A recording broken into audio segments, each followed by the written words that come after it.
Okay, good afternoon and welcome to our daily edition of my daily update for this Monday, the 11th day of May in the year of our Lord 2020.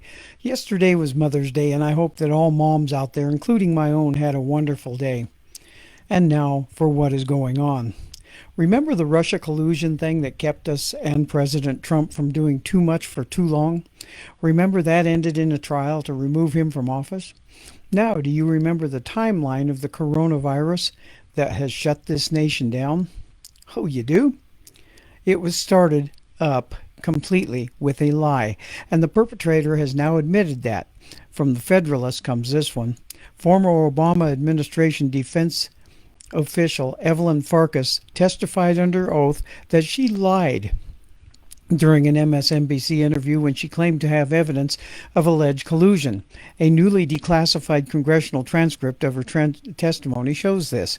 Farkas testified before the House Permanent Select Committee on Intelligence on June 26th, remember that date, June 26, 2017, as a part of the committee's investigation into Russian interference in the 2016 election between Donald Trump and former Secretary of State Hillary Clinton.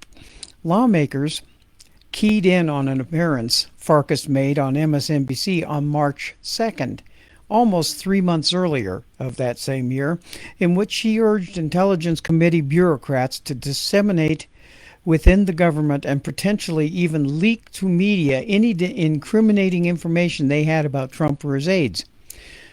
Quote, I had a fear that somehow that information would disappear with the senior Obama administration people who left, that it would be hidden away in the bureaucracy, Farkas said. Farkas, who served in the Obama administration as the Deputy Assistant Secretary of Defense for Russia, Ukraine, and Eurasia from 2012 through 2015, also claimed that the administration officials appointed by Trump might even destroy evidence of alleged collusion if they found out what we knew about Trump's staff dealing with the Russians, unquote.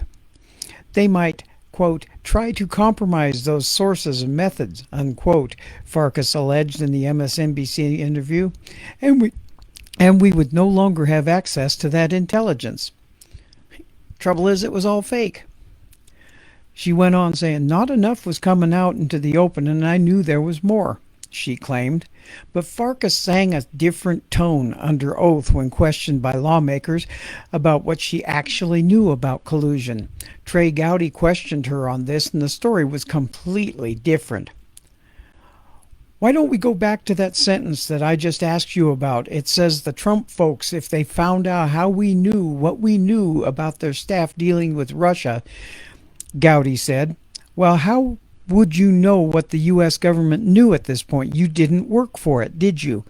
No, I didn't, said Farkas, a former mid-level Russia analyst who left the federal government in 2015. Then how did you know? Gowdy responded. I didn't know anything, Farkas said. Did you have information on connecting the Trump campaign to the hack in the DNC? Gowdy asked. No, Farkas admitted. So when you say we knew, the reality is that you knew nothing, Gowdy asked later during the deposition. Correct, Farkas responded. But Gowdy didn't stop there. He went on. So when you say you knew, what you really meant was felt, he asked. Correct, Farkas answered. You didn't know anything, Gowdy continued.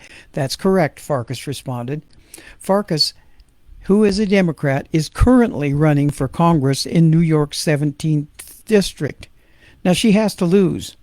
And now, to remove the liberal blindfold here, folks, the Democrats wanted us to all believe that President Donald Trump would not have won the presidency except for his dirty dealings with the Russians, and then later went on to destroy his presidency with the impeachment, even at the beginnings of this coronavirus thing that has swept this nation, and in doing so has put this nation at great risk to satisfy their own dirty dealings with the quest for power over everyone with what has been going on. And still it continues to this day, even though all their lies about the president has been proven to be just that, lies. And the latest one shows their glee at what they have done to the economy. This whole thing started with Farkas lying about what she and the demon brats knew when it came to what Trump was really doing, which was working from the start on the coronavirus while getting blamed for everything he wasn't doing, which in a word was nothing that they said it was. And while they were working hard to destroy the president and he kept winning, they worked other angles that put this nation at risk ending in the coronavirus first step to martial law by shutting down this nation. Mark my words here, folks, that has been nothing more than that first step. The next time, there will be a next time, it will be worse if we allow that. The problem here, folks, is that they got just as far as they did with totally destroying, for now, a roaring economy, taking unemployment from 4.7% to 14.7% in a little under a month. And demon brats should be ashamed that they destroyed what they couldn't do, but they're not. They're still blaming Trump for it all, and when it was, if anything, their fault, and they are fighting everything up to and including getting the economy going again. This is what this whole thing from the beginning has been about, folks. Make no mistake on this one. The demon brats were jealous that Trump, even with all the lying and conniving that they were doing, along with the sham impeachment trial that ended with Trump being vindicated and Pelosi throwing a fit, tearing up the script behind our president as he spoke, they continued.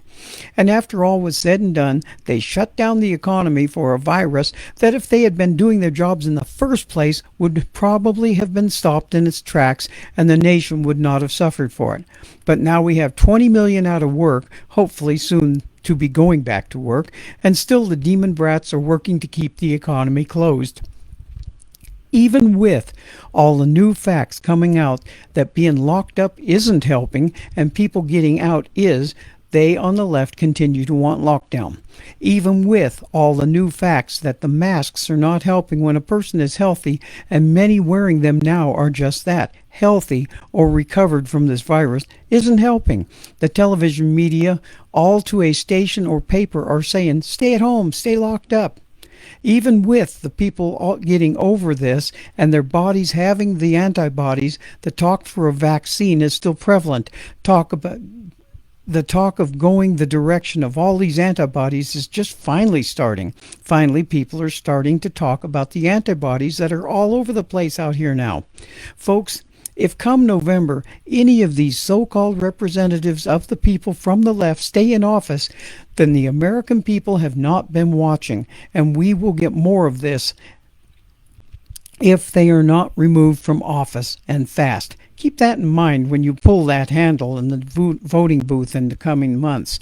The people who are voted for have to have a record of truth, justice, and the American way, and the ideal of following the Constitution and God, and not following socialism. Because socialism will be the death of this great republic. I guarantee you that. And with that is the direction that the demon brats are leading us to. It's time we help the president by draining the swamp, because if we don't, there may not be another chance to save America. God bless America. God bless our troops. And as a friend of mine used to always say, we will not be ruled. This is Robert the Infidel Guarding reporting. See you all again tomorrow, and have a blessed day.